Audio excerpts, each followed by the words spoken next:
Hello, Monkey Ride Sports Talk. My name is Zach. We've officially made it through 6 weeks of the NFL season. With my predictions last week, I went 9-6, giving me an overall record of 57-35. Well, let's get into these picks for Week 7. Week 7 of NFL action kicks off Thursday night with an AFC North battle, which also happens to be a battle of the two oldest starting quarterbacks in the NFL, as the Pittsburgh Steelers, who are 4-1, coming off of a victory over the Cleveland Browns, take on the Cincinnati Bengals, who are 2-4, coming off of a loss to the Green Bay Packers, in which Joe Flacco wasn't quite able to do what would have been one of the funnier things of the season and beat the Packers twice. Ultimately, they fell short. This game is, I think, going to be a better game than people think. It is, divisional matchups. Anything can happen. It is a matchup where the Steelers' offense has struggled at points throughout the season, although the Bengals' defense has not played well, and it looks like they are going to be without Trey Hendrickson, their star pass rusher, as he appeared to have suffered a back injury against the Packers. And offensively for the Bengals, with Joe Flacco, they looked significantly better than they did with Jake Browning, especially in the second half of that Green Bay game. Things really started to click. So I think offensively with Joe Flacco, they do have a very good chance, but I am going to go with the Steelers to get the win here. I think that their running game should play very well against the Bengals. They gave up a lot of yards and a very good game to Josh Jacobs. They've been struggling to stop the run the past few weeks. The Steelers defense with, TJ Watt and Alex Highsmith should be able to pressure Joe Flacco, especially with how lackluster this Bengals offensive line is. So I think it could be closer than people think, but I think the Pittsburgh Steelers get the victory over the Cincinnati Bengals. Next up, moving to Sunday, we have once again a Sunday morning game. We have another London game, as the Los Angeles Rams, who are 4-2, coming off of a victory over the Baltimore Ravens, take on the Jacksonville Jaguars, who are also 4-2, coming off of a loss to the Seattle Seahawks. For the Rams, it looks like they will be without Puka Nacua, who unfortunately suffered an ankle injury in the game against the Ravens. Suffered that in the first half, did not return to the game. He is considered day-to-day right now, but I doubt he'll play in this game, as they do have a bye week coming up. They'll probably want to rest him for that. Defensively against the Ravens, the Rams played fantastic. Their offense couldn't really get much going. Kyren Williams did get a touchdown, but it was a much closer game than people thought it was going to be, and their defense is really what pushed them over the edge to get them the win. For Jacksonville, they are a bit of a hot and cold team. They played well against Seattle, but not well enough to win. They only scored 12 points. That's after having a shootout the week before with the Chiefs. So for this game, I am going to go with the Rams. I think they are playing the more consistent football. I think they're playing better football. Even without Puka, this offense should still be very good. Obviously, still with Kyren Williams, still with Devontae Smith. A young receiver they have, Jordan Whittingham. Jordan Whittingham is very talented. Has shown flashes of what he can do. Maybe he'll get a chance to get an increased role and step up in the absence of Puka Nacua. And defensively, I think they will have a very good game against Trevor Lawrence. I think they can slow down Travis Etienne. They can force Trevor Lawrence to make some mistakes, and that will ultimately be, in my opinion, the difference maker. I think the Rams will get the victory over the Jacksonville Jaguars. Next up, you have the New Orleans Saints, who were 1-5, coming off of a pretty close loss to the New England Patriots.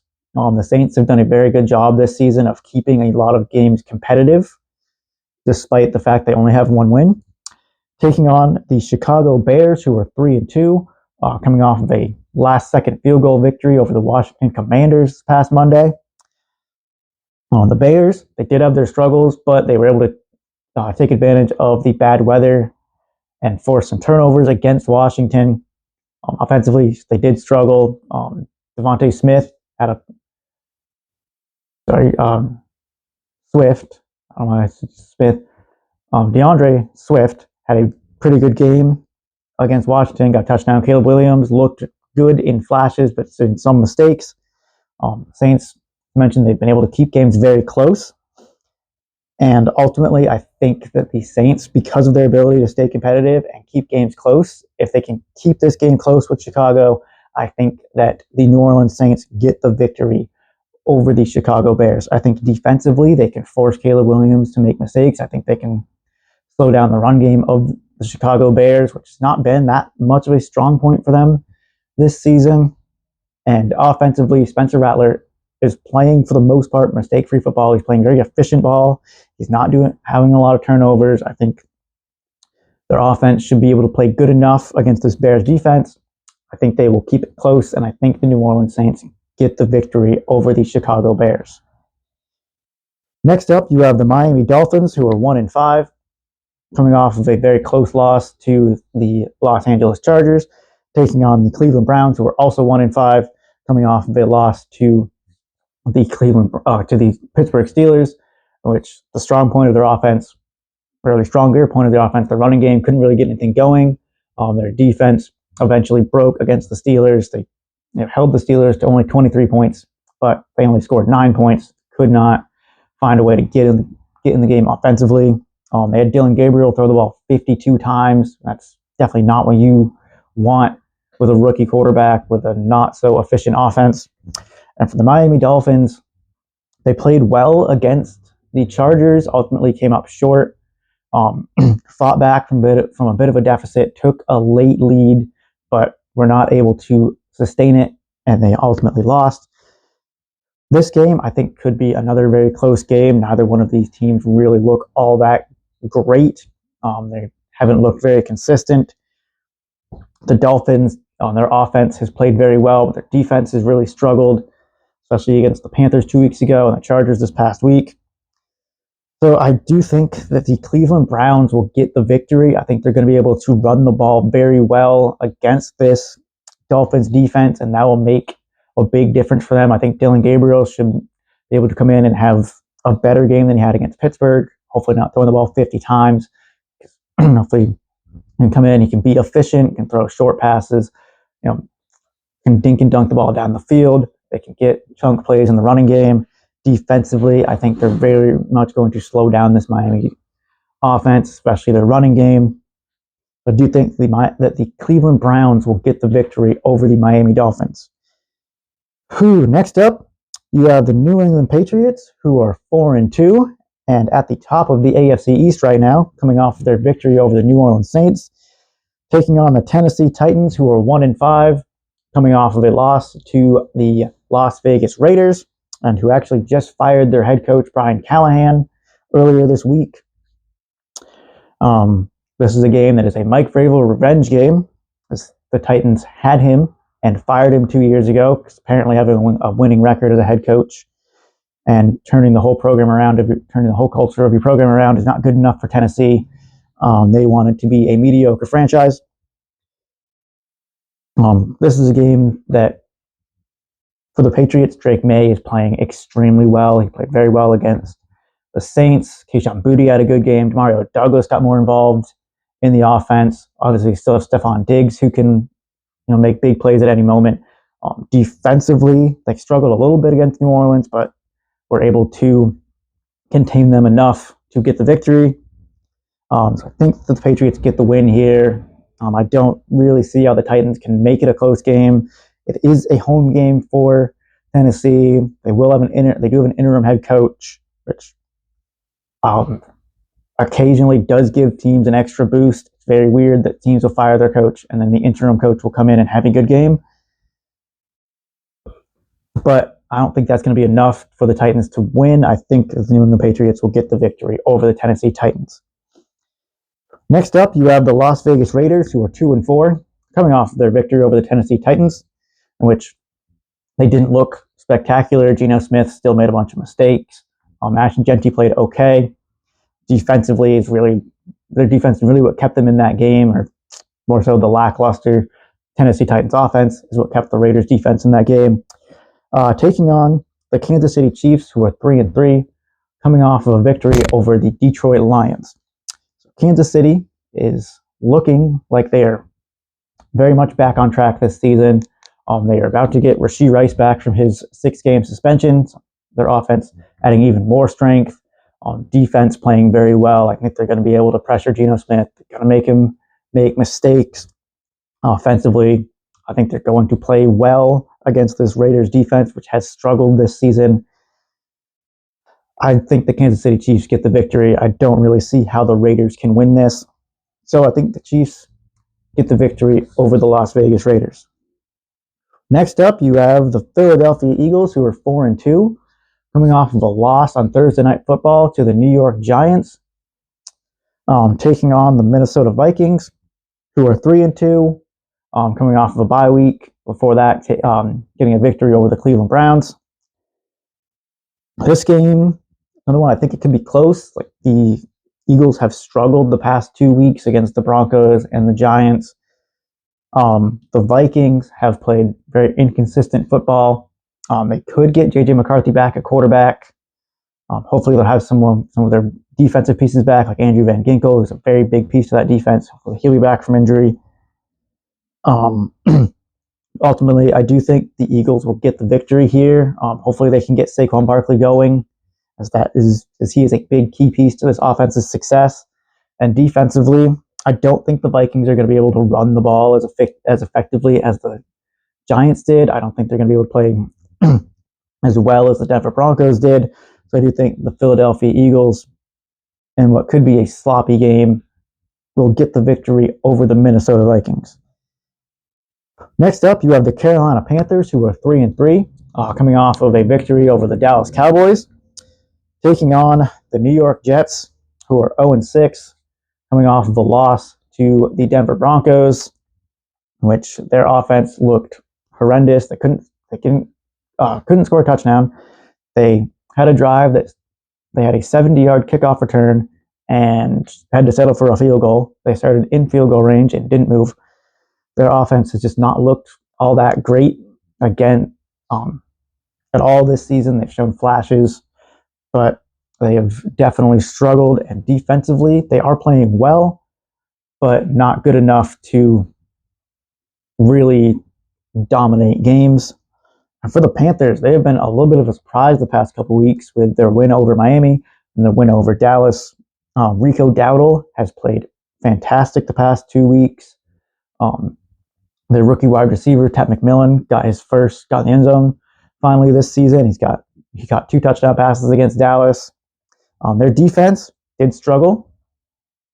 So I think, maybe this could be a little bit more of a high-scoring game than people think. But I do think the Panthers will get the victory.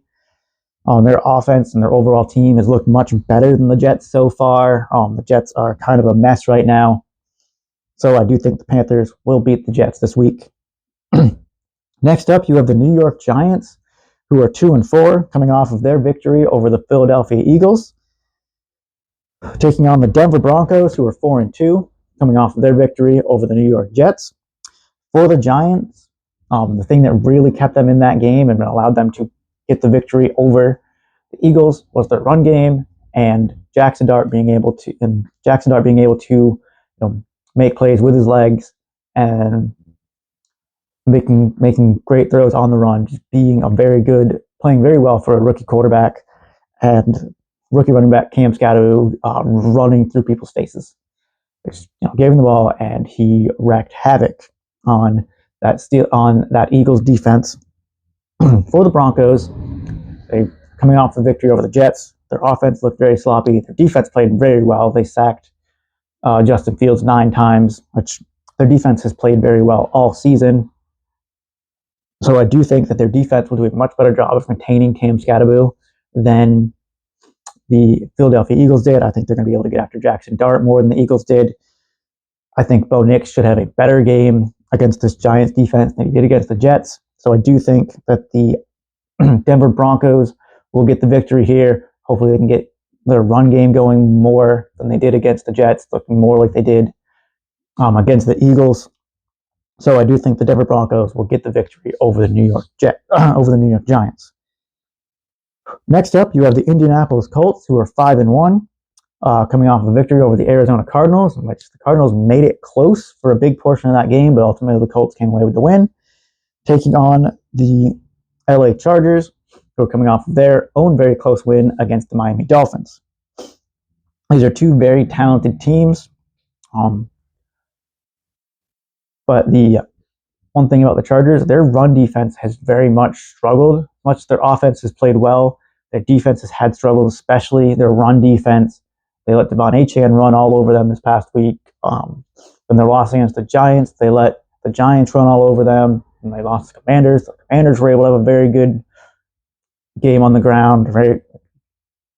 So I do think that the Indianapolis Colts will get the victory here. I think because the Colts have one of the better running backs in the NFL, and Jonathan Taylor, he should have a good game against this run defense. And Daniel Jones, although he hasn't shown it much this year, can run around. He can scramble. He can make plays with his legs. He is a athletic quarterback that can run around. So I do think that mainly due to their running game, I think this could be a very close game. But I think the running game will make the big difference, and the Colts will get the victory over the Chargers.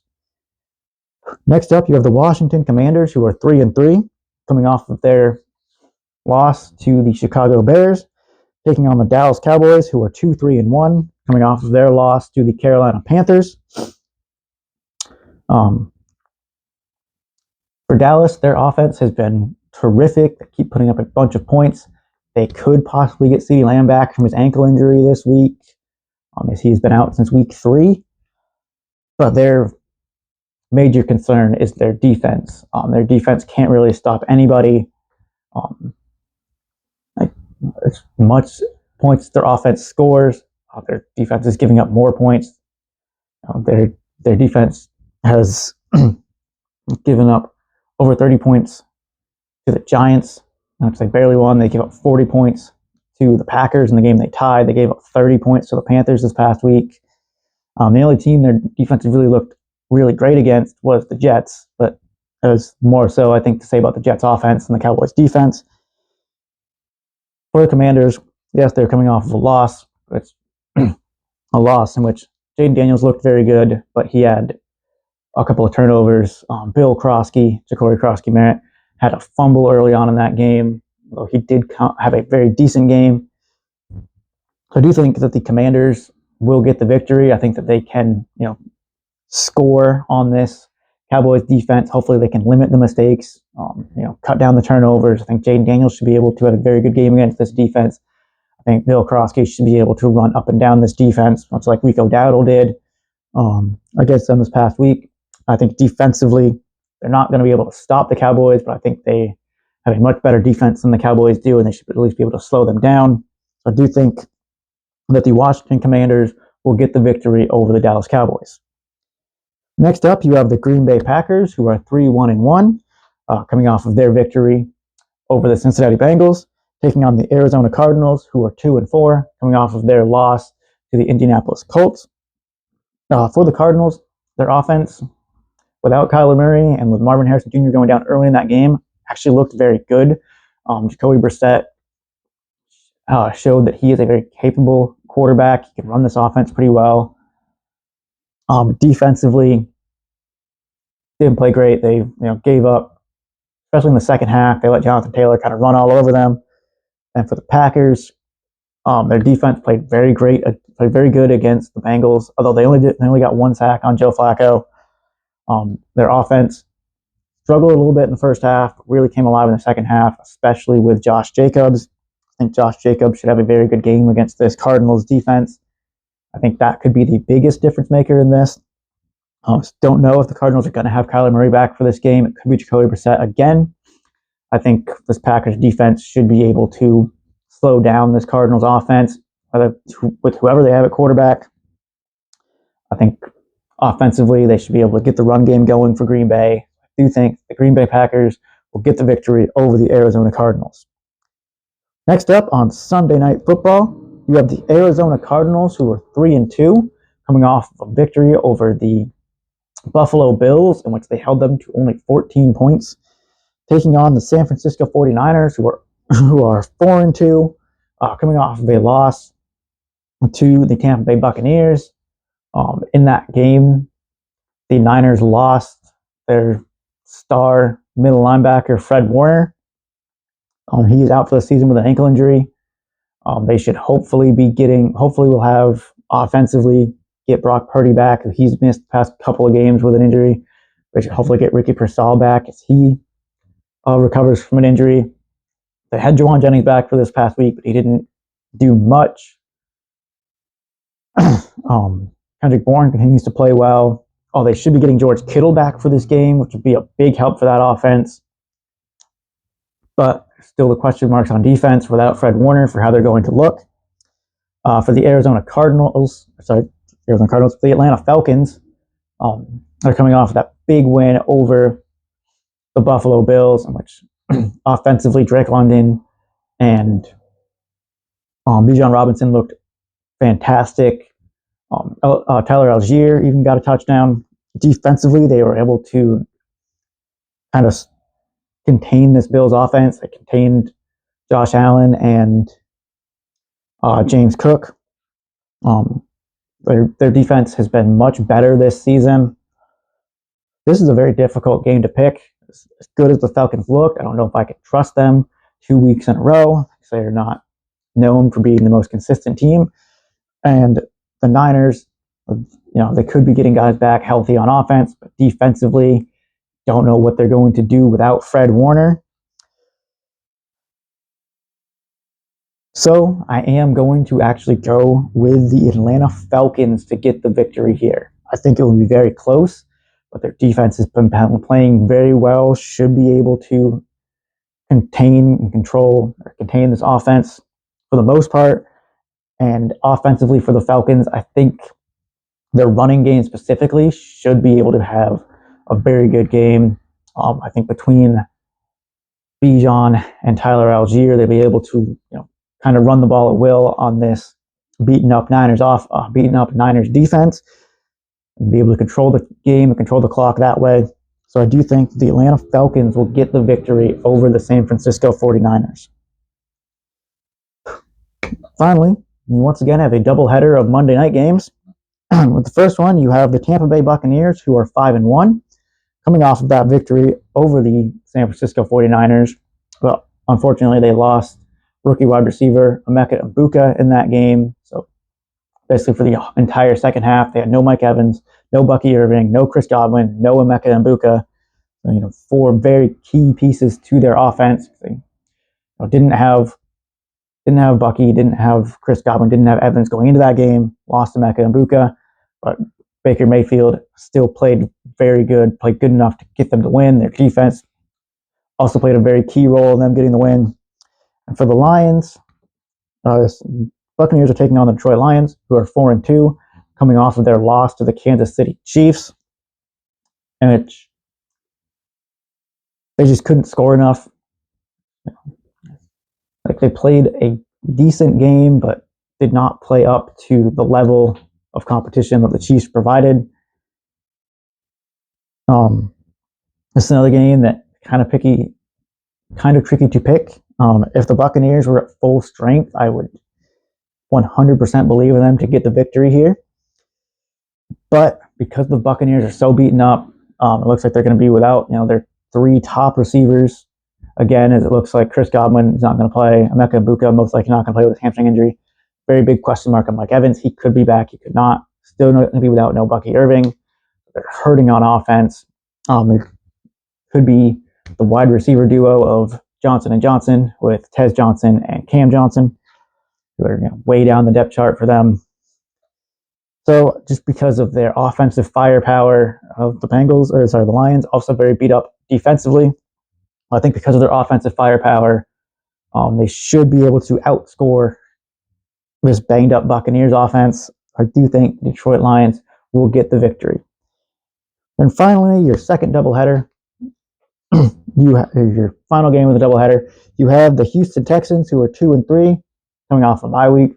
Before that, coming off a very dominant victory over a very beaten up Baltimore Ravens team, taking on the Seattle Seahawks, who are 4-2, coming off of their victory over the Jacksonville Jaguars.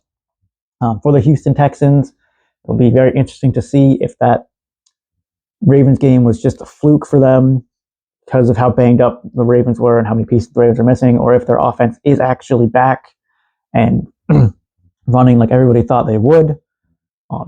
As against the Ravens, Nico Collins had a good game. CJ Stroud looked very good. He was not pressured a whole lot. Nick Chubb had a very good game, and their defense was fantastic, but that was against Cooper Rush. And for Seattle, they continue to play well. Their run game struggled a little bit against Jacksonville, but Jackson Smith and Jigba continues to have a terrific season and a very good game against Jacksonville. Sam Darnold continues to play very good football. Their defense is very good for Seattle, though they are banged up in the secondary.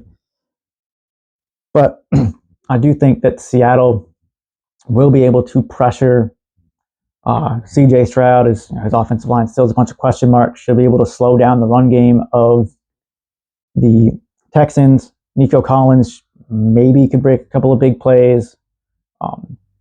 Christian Kirk could maybe have a couple of big plays in the receiving game. But I do think the Seattle Seahawks have enough to get the victory. I do think the Seahawks will get the victory over the Houston Texans. Let me know in the comments who you guys think will win this week. Any games you guys are very much looking forward to. For me, I think the London game will be a very fun game. I think the Colts-Chargers will be a very fun game. Obviously, the Sunday night game between the Falcons and the Niners. But let me know in the comments other games you guys are very much looking forward to. Don't forget to like, subscribe. Thank you guys so much for watching. Next time.